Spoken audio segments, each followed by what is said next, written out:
تحية من عند الله عليكم مباركة طيبة. من الأدلة على أن ربنا في القرآن الأصل فيه أنه ليس الله، الدليل السابع اليوم أنه عندما طرح السؤال التالي: لمن الأرض ومن فيها؟ لمن؟ فكان الجواب المتوقع سيقولون لله. إذن لمن؟ كان الجواب لله، ليس في ذلك أي استغراب. وذكر ذلك على لسان المشركين، هم الذين أجابوا لله، سيقولون لله.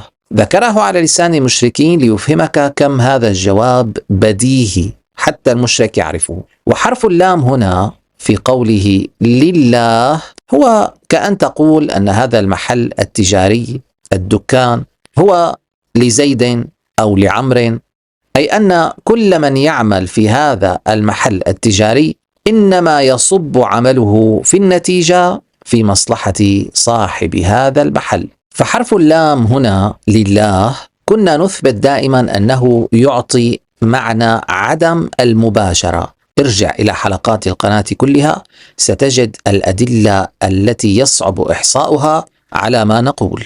كل تلك الأدلة كانت تثبت أن اللام في هكذا سياقات إنما تعني عدم المباشرة، أي هناك وسيط مثلا. فمن في الأرض هم ليسوا الله ذاته، بل هم لله. كل من في الأرض هو لله، هو يعمل بما يصب في النهاية في مراد الله وإذنه. لذلك لمن الأرض ومن فيها؟ لله، تماما كقوله لله ما في السماوات ما في الأرض. هذا كله واضح. لكن عندما طرح سؤال آخر: من رب السماوات السبع ورب العرش العظيم؟ إذن هنا لم يسأل لمن حتى تتوقع الجواب أنت بأن يكون لله. لمن؟ لله، ليس هناك حرف اللام. هنا لا يسألك لمن هذا، وإنما يقول لك من هو هذا، أي يسألك عن شخص، يسألك عن شخصية معينة، وليس لمن هو، يسألك عن شخص مباشر. فإذا يتوقع القارئ بأن يكون الجواب هو الله. فمثلا في آية من يرزقكم من السماء والأرض، فسيقولون الله. فعلا من؟ الله. لمن؟ لله. إذن هذا وضع طبيعي. فهنا إذن يقول من، فالجواب المتوقع هو أن تكون الآية التي تليها الله. لكن المفاجأة هو أن الجواب ليس الله، وإنما لله، أي رب السماوات السبع ورب العرش العظيم، إنما هو مخلوق يصب عمله في النتيجة في إرادة الله ومراده.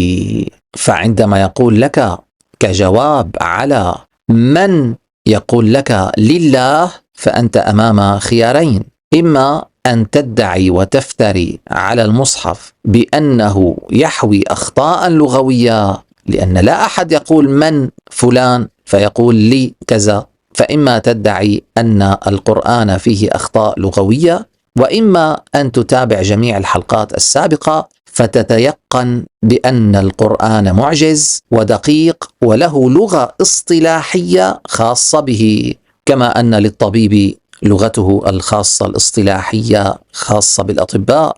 يقولون العصب السابع، العصب كلمة عربية، السابع كلمة عربية، لكن ما هو العصب السابع؟ كيف ستفهمه أنت إن لم تكن طبيبا؟ وهكذا كل مهنة وكل فن له لغته الخاصة به، هذا طبيعي. إذن القرآن هذا هو أسلوبه في التعبير، لم يقل لك الله، وإنما قال لك لله.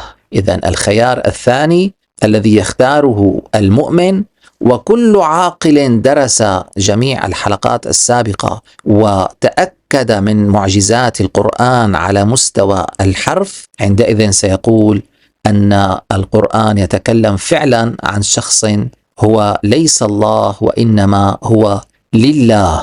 ومن متابعة سلسلة جبرائيل كلها تعلم الأدلة على أن المقصود بربنا هو جبرائيل، وأنه هو رب السماوات السبع ورب العرش العظيم. لكن سيشكل عليك أمر، لأن هناك آية تقول: فتعالى الله الملك الحق لا إله إلا هو رب العرش الكريم.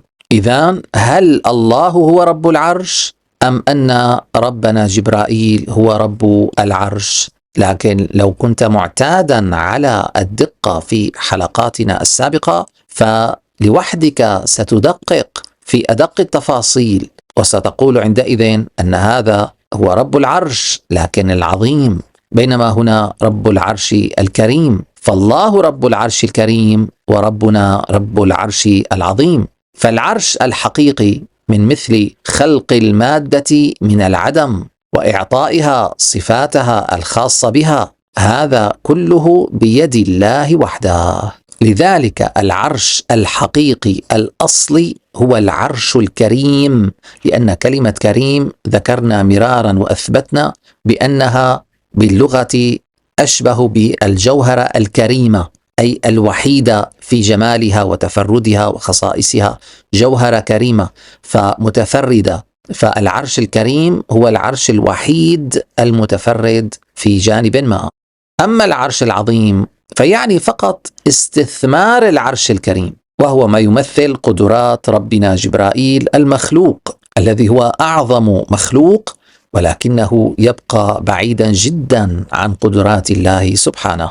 لذلك تمت نسبة العرش العظيم إلى الله وإلى جبرائيل وإلى غيره أيضا، لأن العرش العظيم ليس متفردا، أي قابلا لأن يكون مشتركا في جزئيات منه مع غيره، مع مخلوقات عديدة. فاستثمار العرش الكريم وهو العرش العظيم، هذا الاستثمار الله قادر على هذا الاستثمار، وجبرائيل أيضا قادر، بل حتى نحن البشر قادرون بنسبة أضعف. فقل حسبي الله لا إله إلا هو عليه توكلت وهو رب العرش العظيم. إذن هنا نسب العرش العظيم إلى الله، وكما نسب له العرش الكريم، بينما العرش الكريم فنسب فقط إلى الله. فإذا هنا نسب العرش العظيم إلى الله كما نسب إلى ربنا من قبل، لأن هذا مجرد استثمار، بينما العرش الكريم فنسب فقط إلى الله. بل أكثر من ذلك، إني وجدت امرأة تملكهم وأوتيت من كل شيء ولها عرش عظيم.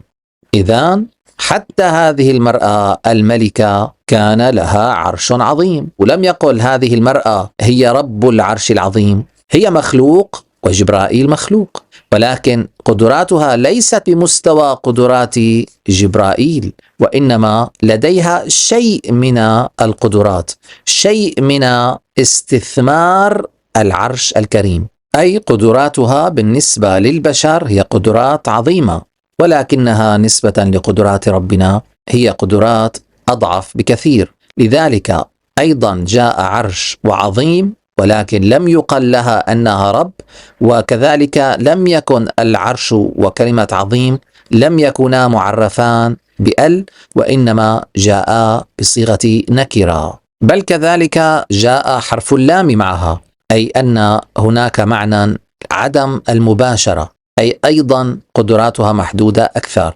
ولكن الشاهد أنه أيضا الجذر اللغوي ذاته استخدم مع هذه الملكة، فهي مثلا لديها مال كثير تشتري به ما يمكنها شراؤه لتسيطر على مساحة من الأرض، ولهذا كان لديها عرش مادي، أي العرش تم نقله.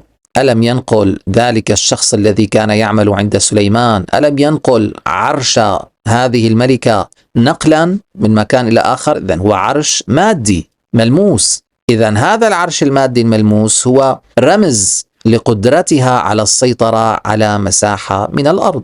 قدراتها محدودة بالنسبة إلى ربنا، ولكنها رمزيا نسبة للبشر تعتبر لديها قدرات عالية. بعد ذلك سألهم: من بيده ملكوت كل شيء؟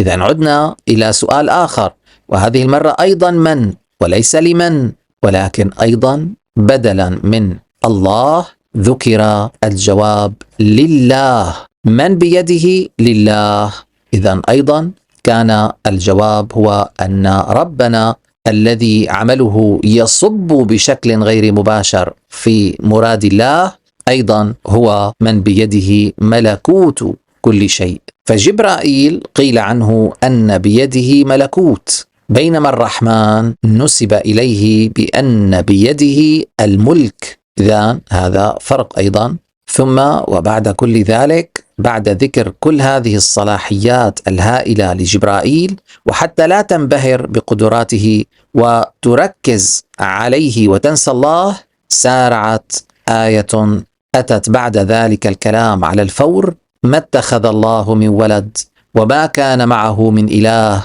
إذن لذهب كل إله بما خلق ولعلى بعضهم على بعض، سبحان الله عما يصفون، عالم الغيب والشهادة فتعالى عما يشركون. أي أن جبرائيل بكل عظمته ما هو إلا عبد لله وليس ولدا لله، فالله يتنزه عن الولد، كما أن جبرائيل ليس إلها منافسا لله في الألوهية، تعالى عما يصفون، والحمد لله رب العالمين.